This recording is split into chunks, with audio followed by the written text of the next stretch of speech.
first of all, for just where we are and how they've gotten here, and especially how they played last week, earning the right to be 9-0, and it's going to be a huge challenge to get to 10-0.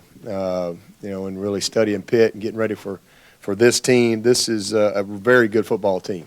A lot of times I think people, they just make the assumptions, and you look at, okay, well, they're 5-4, and they're 5-4, but this is a team that truly is. Truly a few plays from very easily being 8-1. A break here, a break there. This is a very, very good football team, and we're going to play well. They beat Penn State, and we know Penn State beat Ohio State. Penn State's ranked somewhere in the top 12 or so. They went to Oklahoma State and lost by a touchdown in a shootout. They lost by 3 to Virginia Tech, who's probably going to win the other side. They lost by 1 at literally the end of the game on a drive by North Carolina. Lost by 1 point. Who North Carolina's ranked, Oklahoma State's ranked, Penn State's ranked. These are really good football teams that they took to the wire. And then the head Miami game kind of got away from. It was close for a while. It was a big rainstorm. Kind of got away in the second half. But this is a really good football team. Very impressed with. I've never played Pitt. It's the first time I've ever really studied them a whole lot, and very impressed with their football team. It's a veteran team. I think they had, coming into the season, I think they had about 18 of their starters back on both sides of the ball. So a veteran team, a confident team, and I think Coach Narduzzi's done a great job in kind of instilling his philosophies and mentality into how they play. Offensively, they've got a transfer quarterback, a kid from Tennessee. That's a very good player. He's a big, strong guy that runs well. He runs really well. This offensive coordinator was the guy at NC State last year when we went up there, and they actually was probably one of our worst games defensively. And same had another transfer in there. Had the Brissett kid. This guy's kind of in that same mold, big, 230-pound quarterback or so, and very good thrower, and again a good runner. So very impressed with him. I think everybody knows about their running back. Very special player, relentless competitor, big. He the back at NC State, the back at Louisville, they're kind of same kind of guys as far as just big and strong. But I tell you what, Connor he's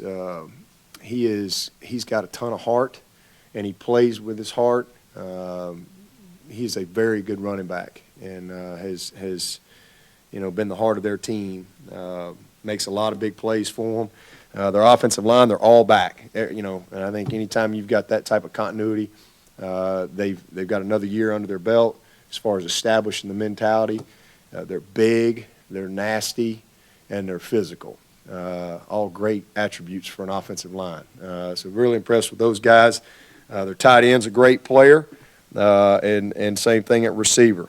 Little number 10, he's got a bunch of touchdowns. He's their jet guy. He's also the kick returner. But again, they're a run the ball. They're very different mentality from last week. Last week we were going to play a team that's going to throw it 40 or 50 times.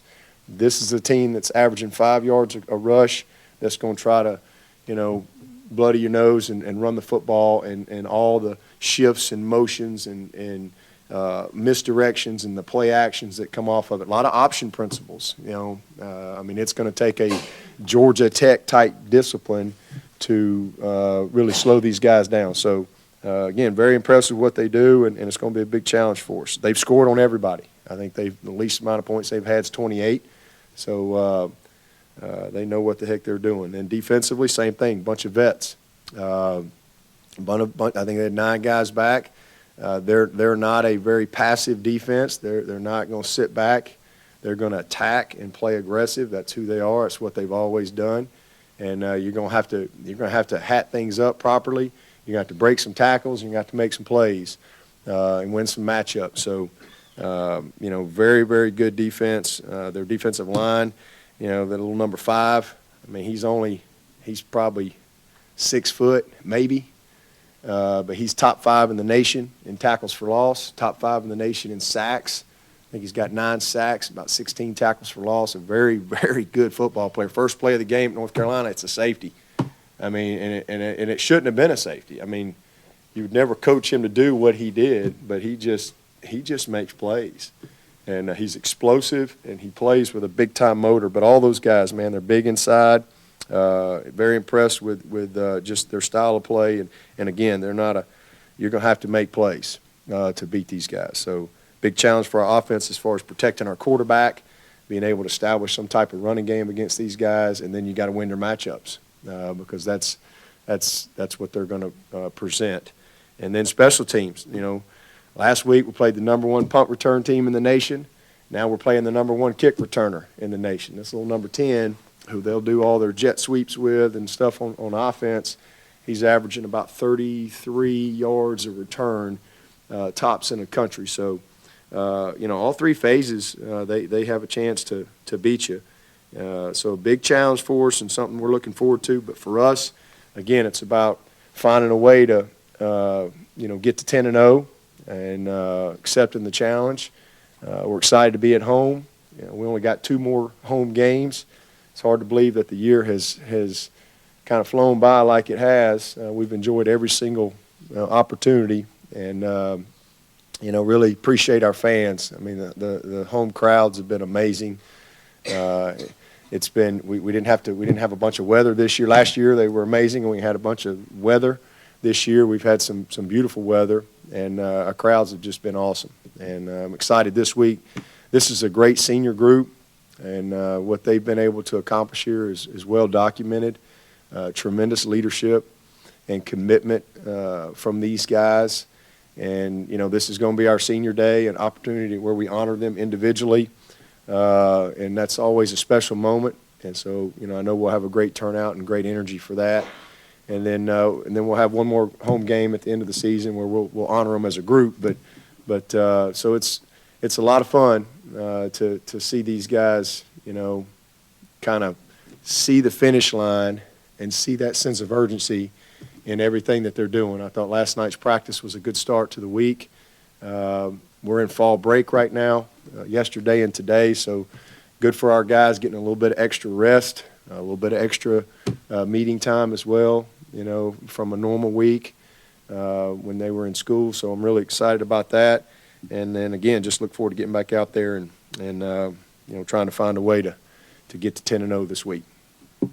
Some of these juniors, like Deshaun and Artavis, are going to graduate in December. Would there ever be a chance for guys like that to run down the hill on a senior day? Yeah, they're going to be. They are seniors. You know, they've those guys indicated to me back in the summer that this was going to be it for them. They were going to graduate in December, and their plan was to be a senior. And I mean, they're more seniors than some of the seniors. You know, to me, it's about graduation. I don't, you know, whatever their eligibility is. I don't, you know, that stuff. Lord, you get all confused on that. When are you graduating, and then what are your intentions? I think that's the main thing. You know, like Sharon Peak, for example. Sharon was the same thing. He was graduating in December, but he knew he was coming back another year. So, you know, he needed that, and we wanted to make sure that, you know, but we try to just honor the guys that, you know, their intentions are they're not going to be back, and they're going to either graduate in December or they're on track to graduate in May. That's how we handle senior day. And, again, Deshaun's only got 5 hours. He's got less hours than some of our fifth-year seniors have this semester. You know, so he's definitely earned that right in every regard because, again, it's about graduation. So we'll have, you know, several of those guys. You know, Mike Williams, Gallman. Mike's graduating in December. Gallman's graduating in December. Tay's graduating in December. Deshaun's graduating in December. And, you know, all those guys are you know, planning on, you know, moving on. So definitely want to honor them while we have the opportunity. And they've earned that. And then we've got some fourth-year seniors in there, like a Leggett, a couple of those guys, Boulware. And we got a couple fifth-year guys in there that like Guillermo. So Carlos Watkins. So it's just a really good group of young men that are looking for a strong finish, and it's great to have that moment, to really celebrate them, and then let's get on with the game. Coach, I think we're going to get to Sean in a bit, but how is he? And if we can get a quick injury update on the other guys, Ray, Edmund, and is Brew Morgan kind of a day-to-day situation right now? Yeah, I think Fru's still day-to-day, and then Ray looked pretty good last night. He bounced around well, so it was pretty, and it was cool out. It was pretty cold last night at practice, so it was good to see him moving around like he did. He's still, not quite 100%, but the fact that we didn't have to play him, I think we're in a good spot for where we need to be moving forward. So he's doing everything he needs to do. Same thing with Deshaun. We got a good little plan in place for how we're going to practice him this week, and he was great last night. Keep moving forward with that. What has been Marcus? Deshaun's practice participation so far now with the shoulder? Just what we've asked him to do. That's really it. Marcus is okay. That toe's healing up. Yeah, I think same thing. Marcus is kind of the same thing as Ray, in that, the fact that we were able to get through the game and not play him, because it's just one of them little lingering things that you don't want to carry into, the next few weeks. So the fact that we were able to hold him was big, and trying to help him kind of get that thing back where he feels great again. With Deshaun, Coach, do you ever consider, or does he ever consider changing his running style given certain situations, certain games, or is he just going to be who he is? Does he ever consider taking a foot first slide from time to time? Yeah, he's done that some. But you just got to go play the game. You can't worry about all that stuff. You got to just go play to win. And but he tries to protect himself whenever he's scrambles. He got tackled on a scramble. Just making a play. That's just comes with the territory. But whenever you have the opportunity to do that, it's smart to get down and be aware of your situation, and he does a pretty good job of that. But there are some times where his competitiveness kicks in, and he's trying to go score, and so just all part of it. What does David Estes bring to this team as a senior?